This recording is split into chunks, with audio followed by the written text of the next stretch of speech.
The aluminum can hit the side of my head with a dull thunk, beer splashing across my weathered flight jacket. "Get out of here, washout!" Tommy Rodriguez yelled from his perch on the hangar steps, his cronies erupting in laughter around him. Real pilots don't crash million-dollar jets into the Pacific. Before we jump back in, tell us where you're tuning in from, and if this story touches you, make sure you're subscribed, because tomorrow, I've saved something extra special for you. I stood there in the blazing Arizona heat, feeling the familiar burn of humiliation crawl up my neck. 3 years. 3 years since the accident that ended my Navy career, and they still treated me like I was radioactive. The Tucson Regional Airport wasn't exactly Naval Air Station Pensacola, but in this small aviation community, my reputation had followed me like a shadow. "Come on, Elena," I muttered to myself, using my father's old nickname for me. "Just get the job done." At 42, I should have been commanding a squadron somewhere, not begging for scraps at a civilian airfield where trust fund kids played with their weekend toys. But life has a way of grounding your dreams faster than you can. Say engine failure. My name is Captain Elena Storm Vasquez, though nobody calls me by my call sign anymore. These days, I'm just the woman who does the flights nobody else wants, medical transports to remote locations, cargo runs to sketchy airstrips, anything that pays enough to keep my aging Cessna 182 in the air and my one-bedroom apartment rent. Current. I wiped the beer from my jacket and walked past Tommy's group toward my plane. The Cessna wasn't much to look at: faded white paint, a few dents from hail, and duct tape holding the passenger side window seal together. But she flew true, and after 20 years of military aviation, I trusted her more than I trusted most people. "Storm, wait up." The voice belonged to Maria Santos, the only person at this airfield who didn't treat me like a pariah. She jogged over from the flight operations building, her usually calm demeanor replaced by something I'd rarely seen in the 10 years I'd known her: desperation. "I've got a situation," she said, slightly out of breath. "Remember my nephew Carlos? The one who joined the Forest Service?" I nodded. Carlos Santos was 25, fresh out of college, and had that idealistic fire that reminded me of myself at his age. Maria had raised him after his parents died in a car accident when he was 12. "He's missing," she continued, her voice cracking. "His helicopter went down somewhere in the Superstition Mountains during that storm last night. Search and rescue found the wreckage this morning, but ... double quotes, she swallowed hard. Carlos wasn't in it. The Superstition Mountains. Even experienced pilots gave those peaks respect. The terrain was unforgiving: jagged ridges, hidden valleys, and weather that could turn deadly without warning. It was the kind of place where a downed pilot could disappear forever. "Sarah's already been out there?" I asked. "They tried. The wind shears are too dangerous. They said they'll resume the search when conditions improve, but that could be days." Tears started forming in her eyes. "Elena, he's injured." "I know it. And if he's out there alone..." I understood what she wasn't saying. The desert could kill a healthy person in a day.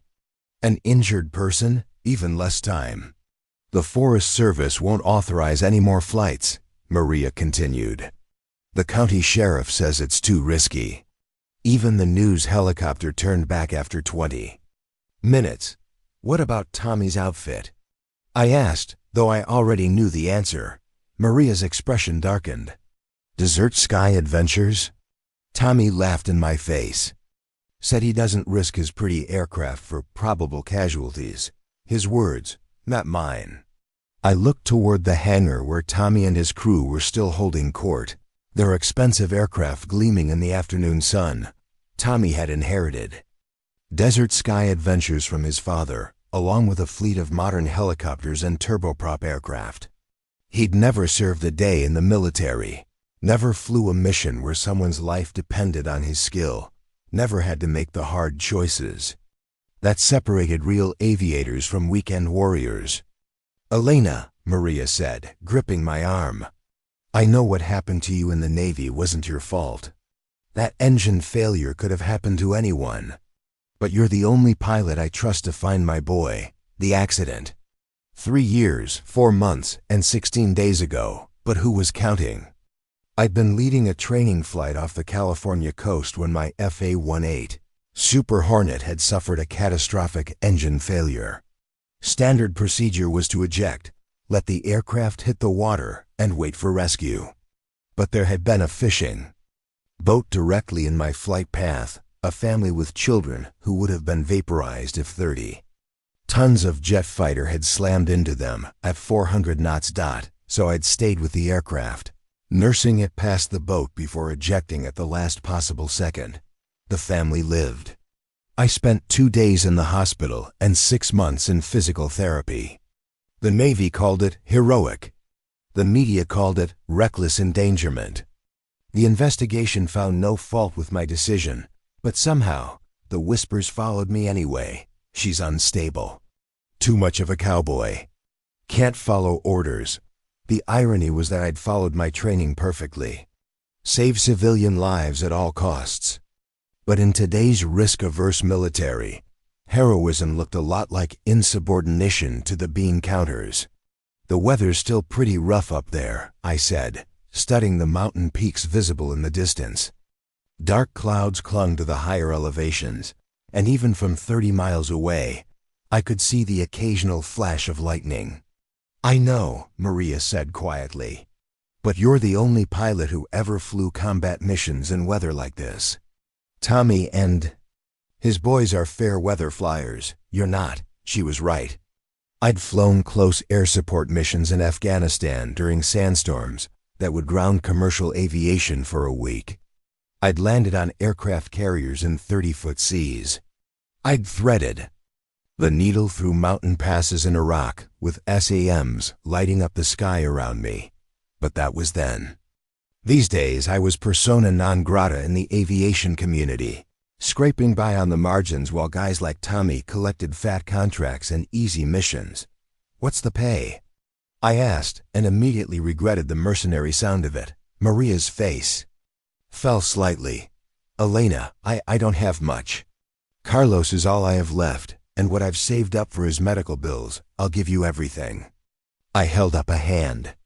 Maria, I'm not 5,000, she said quickly. I know it's not what someone with your experience should charge, but it's all I have. $5,000. Tommy's outfit probably charged that for a scenic tour of the Grand Canyon. But looking at Maria's face, seeing the desperate love of an aunt who'd raised her nephew as her own son, I realized money wasn't what mattered here. I need to check the weather, I said. Maria's eyes lit up with hope. Does that mean? It means I need to check the weather. I pulled out my phone and accessed the aviation weather service. The forecast for the Superstition Mountains was grim. Winds gusting to 40 knots, ceiling dropping to 1,500 feet, and scattered thunderstorms with severe turbulence. Any sane pilot would wait it out, but Carlos Santos didn't have time for sanity. Maria, I said, I need you to understand something. This isn't a milk run. The weather's marginal at best, the terrain is unforgiving, and if something goes wrong, there's no guarantee anyone will come looking for me either. She nodded, tears streaming down her face. I understand. And I can't promise I'll find him alive. I know, but I have to try. He would do the same for me. I looked at my Cessna, then at the mountains, then back at Maria. In the distance, I could hear Tommy and his crew still laughing, probably planning their next corporate charter to Vegas or their weekend fly-in to some resort in California. 3 years ago, I'd been willing to sacrifice my own life to save strangers. Today, I was being asked to risk it for someone I'd never met, in conditions that would challenge even my considerable skills. But that's what real pilots do. We fly when others won't. We go where others can't. We take the missions that matter, not just the ones that pay. Fuel her up, I said. And get me everything you have on Carlos, his survival training, his equipment, Anything that might help me figure out where he'd go after the crash. Maria threw her arms around me, sobbing with relief. "Thank you, Elena. Thank you." As she ran toward the fuel truck, I began my pre-flight inspection with the methodical precision that had kept me alive through 2 combat tours. The Cessna might not look like much compared to Tommy's fleet, but she'd been maintained with military standards. Every system checked, every component verified. "You sure about this, washout?" I turned to find Tommy standing behind me, his arms crossed and a smirk on his face. His entourage had followed him over, clearly expecting another opportunity to humiliate me publicly. "Weather's pretty sketchy up there," he continued. "Might be too much airplane for someone with your ... history." I kept working, checking the control surfaces without acknowledging him. "I mean, we all heard what happened in the Navy," Tommy pressed on, his voice getting louder to make sure the gathering crowd could hear. "Something about not following orders? Flying when you should have ejected?" I straightened up and looked at him for the first time. Tommy Rodriguez was 35 years old, had logged maybe 2,000 flight hours, and had never flown anything more challenging than a weekend trip to Sedona. His aircraft were financed, his hangar was rented, and his customers were wealthy tourists looking for Instagram photos. "You know what, Tommy?" I said quietly. "You're absolutely right. The weather is sketchy. The terrain is dangerous. It's exactly the kind of mission that separates real pilots from guys who play dress-up." His smirk faltered slightly. "What's that supposed to mean?" "It means Carlos Santos is out there, probably injured, definitely running out of time. And while you're worried about scratching the paint on Daddy's airplane, I'll be doing what pilots are actually supposed to do." I turned back to my pre-flight, but Tommy grabbed my shoulder. "You think you're better than us because you were in the military? Newsflash, lady, you got kicked out. You're a has-been flying a piece of junk nobody else would trust." The crowd had grown larger, drawn by the confrontation. I could see phones coming out, ready to record whatever happened next. Part of me wanted to walk away, to avoid giving them more ammunition for their whispered campaigns. But then I thought about Carlos Santos, somewhere out there in the mountains, possibly watching the sky and hoping someone would come for him. I thought about Maria, who trusted me when nobody else would. I thought about my father, who'd taught me that courage isn't the absence of fear, it's doing what needs to be done, despite the fear. "Tommy," I said, loud enough for everyone to hear, "in about 2 hours, I'm going to be threading my way through mountain passes and weather that would send you crying back to your flight instructor. I'm going to be using skills you can't even spell, flying low and slow through terrain that would pucker your seat cushions. And when I find Carlos Santos and bring him home safe, you're going to remember this conversation." I paused, letting that sink in. "Because while you've been playing with your trust fund toys and collecting easy money from tourists, I've been out here doing the real work, the dangerous work. The work that actually matters." Tommy's face was turning red. "You're delusional. You'll be back here in an hour, tail between your legs, assuming you don't crash that flying coffin into a mountainside." "Maybe," I said, securing the engine cowling. "But at least I'll have tried. That's the difference between us, Tommy. When people need help, I fly. You make excuses." The fuel truck arrived, and Maria began supervising the fill-up. I used the time to study the sectional chart, planning my route into the mountains. The terrain was challenging, peaks rising to 6,000 feet, narrow valleys, and few options for emergency landings. But I'd flown in worse conditions, and the Cessna was capable of handling mountain flying if I respected her limitations. "Elena," Maria said, approaching with a manila folder. "This is everything I have on Carlos. His training records, his equipment list, his planned route yesterday." I studied the documents quickly. Carlos was a wilderness survival instructor before joining the Forest Service, had mountain climbing experience, and carried standard survival gear, including a GPS beacon, shelter, and first aid supplies. His planned route would have taken him over some of the most remote terrain in the superstitions. His GPS beacon never activated, Maria added. Either it was damaged in the crash or ... Or he's unconscious, I finished. What about his radio? Forest. Service has been monitoring all frequencies. Nothing. I nodded, filing away the information. No beacon, no radio contact, and SAR couldn't get aircraft into the area. Carlos was truly on his own. Elena, Maria's voice was small. What are his chances? I looked at the mountains, then at the weather, then at this woman who'd entrusted me with the most important mission of her life. He's Forest Service, I said. He knows the mountains, he has survival training, and he's young and strong. If anyone can last out there, it's him. What I didn't say was that even the best trained person could succumb to injuries, exposure, or simply bad luck. The desert was beautiful, but it was also ruthlessly unforgiving. The pre-flight complete, I climbed into the Cessna and began the engine start sequence. The Continental IO540 rumbled to life with a satisfying growl, all engine parameters showing green. I ran through the before takeoff checklist twice, then called ground control for taxi clearance. Tucson ground, Cessna 2847X, request taxi for VFR departure to the north. 47X, taxi to runway 11, window 90 at 15 gusting 22. As I taxied toward the runway, I could see Tommy's group watching from the hangar. Some were shaking their heads. Others were taking bets on whether I'd actually take off. All of them were convinced they were about to witness either my humiliation or my funeral. At the runway hold short line, I performed my final checks. Engine, instruments, controls, radio, everything ready. The wind was gusty but manageable. The visibility decent despite the approaching weather. Tucson Tower, Cessna 47X, ready for departure. 47X, runway 11, cleared for takeoff, left turn approved, contact departure.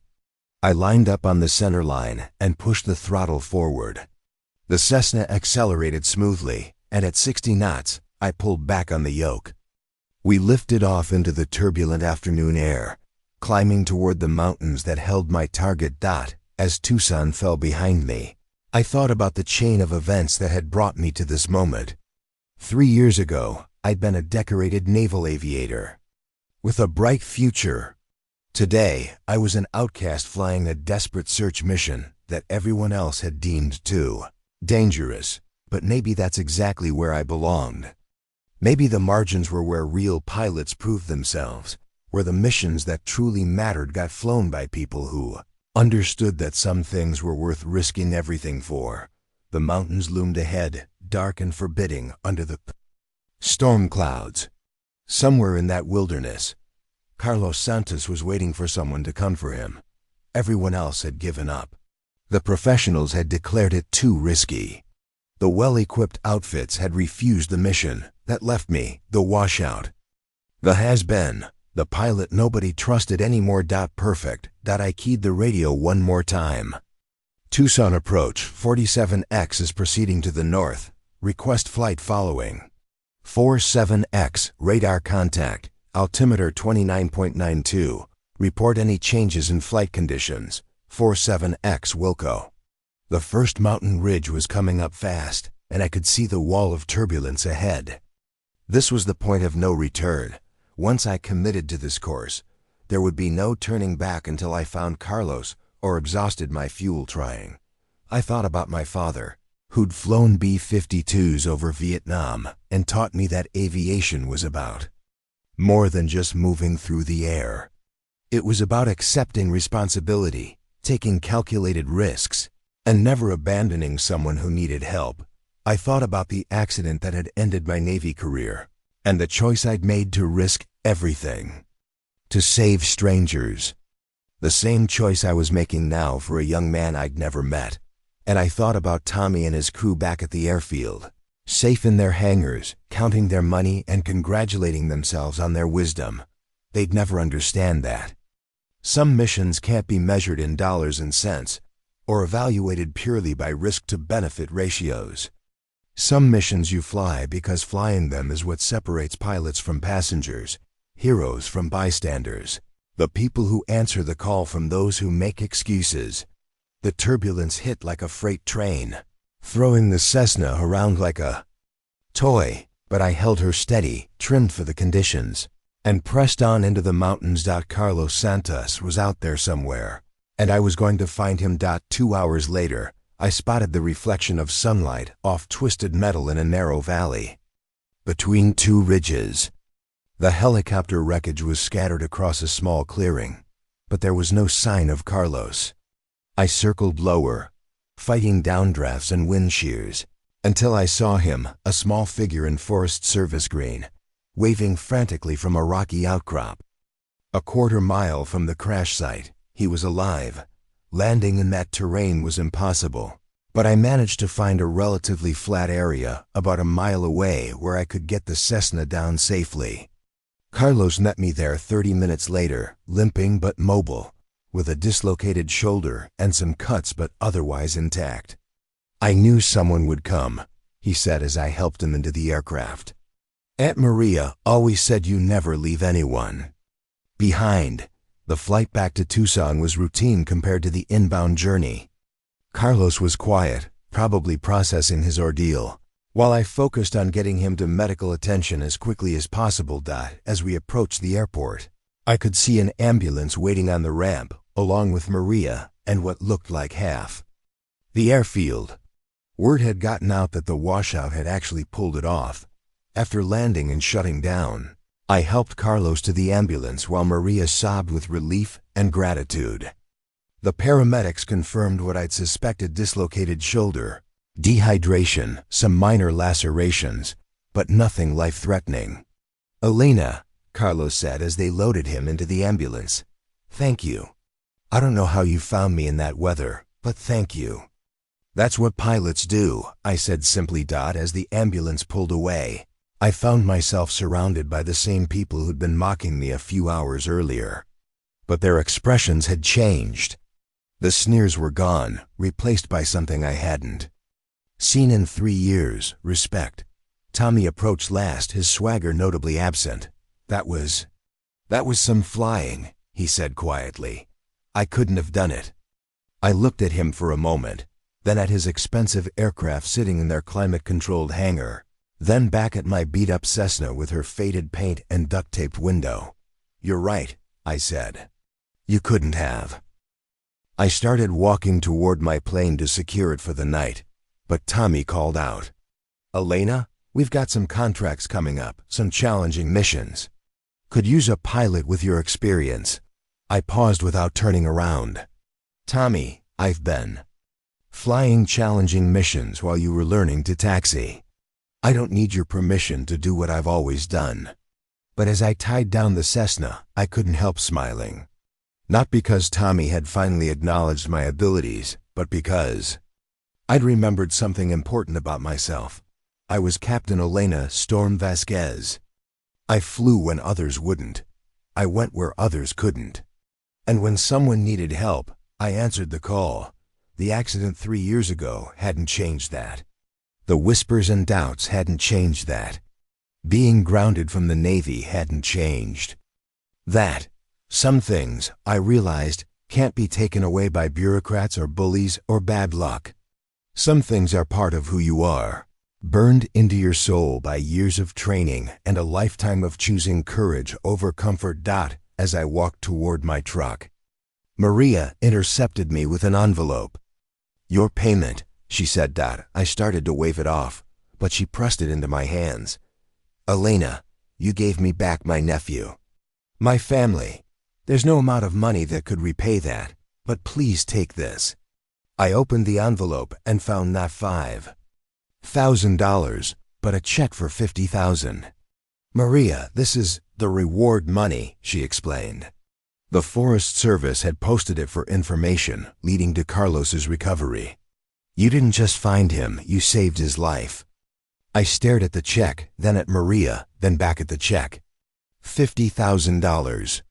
Enough to get my aircraft properly refurbished, to pay off my debts, to maybe even start my own operation. There's something else, Maria said. The forest. Service wants to talk to you about a contract position. Search and rescue in remote areas. Apparently, word is getting around about a pilot who can fly missions other people won't take. As I drove home that night, I thought about the strange turns life takes. This morning, I'd been a washed-up has-been scraping by on the margins. Tonight, I was the pilot who'd accomplished what everyone else said was impossible, but the real victory wasn't the money or the job offers, or even the grudging respect from people like Tommy. The real victory was remembering who I was and what I was capable of when it mattered most. My phone buzzed with a text from an unknown number. Thank you for bringing our boy home. The Santos family, I smiled, thinking about Carlos recovering. In the hospital, surrounded by people who loved him. Tomorrow he'd probably be back on the job, helping other people in distress, continuing the cycle of service and sacrifice that made the difference between a society and just a collection of individuals looking out for themselves. Some people are called to comfort the afflicted and afflict the comfortable. Others are called to stand between ordinary people and the dangerous places of the world. And a few of us are called to climb into aircraft and fly missions that scare everyone else. 3 years ago, I thought my calling had ended with a catastrophic engine failure and a forced ejection. Today, I discovered it had just been temporarily grounded. Tomorrow, there would be other missions, other people in distress, other opportunities to prove that when the chips are down and the weather is bad and everyone else has given up, there are still people willing to answer the call. My name is Captain Elena Storm Vasquez. I'm a pilot, and I'm exactly where I belong, ready to fly the missions no one else will take, for the people who need help the most. Because that's what real pilots do. We fly when others won't. We go where others can't.